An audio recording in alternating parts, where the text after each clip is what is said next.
لوگ مجھ سے پوچھا کرتے تھے، جو احباب تھے وہ کہتے تھے کہ آپ نے اتنا بڑا نعرہ لگا دیا کہ ہم درود و سلام پڑھے اور پڑھائیں گے، ہر گھر کو درود محل بنائیں گے۔ ایک تو مجھے سمجھاتے ہوئے کہنے لگا کہ ہر گھر کا مطلب ہے کہ پوری دنیا میں جتنے بھی گھر ہیں آپ نے ان کو درود محل بنانا ہے، یعنی کہ ان کو درود و سلام پڑھانا ہے۔ کہنے لگا کہ ان کے لیے بہت سارے وسائل کی ضرورت ہے، مال کی ضرورت ہے، پیسے کی ضرورت ہے۔ میں نے عرض کیا کہ مزدور کا کام ہے مزدوری کرنا، بلڈنگ بنانے کے لیے سامان جو ہے مالک کے ذمہ ہوتا ہے۔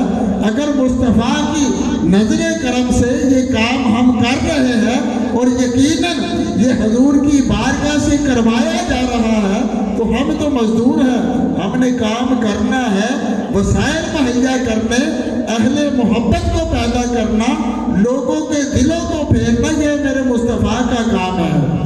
ہمارا کام مزدوری کرنا ہے، وسائل مہیا کرنے، اسباب مہیا کرنے، یہ میرے مصطفیٰ کے در اقدس سے ہوگا، میرے مصطفیٰ کی نظر کرم سے ہوگا۔ میرے مصطفیٰ کی نظر کرم ہوئی اور ہو رہی ہے، سارے کام خود بخود سنورتے جا رہے ہیں۔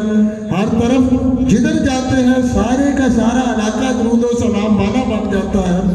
جس علاقے میں تحریک درود محل کے زیر اہتمام 1-1.5-2 گھنٹے کی محفل ہو جاتی ہے، وہ سارے کا سارا علاقہ جب ایک آواز سنتا ہے صلی اللہ علیہ محمد، تو ہر گھر سے مردوں، خواتین، بچے، بوڑھے سب جواب دیتے ہیں صلی اللہ علیہ وسلم۔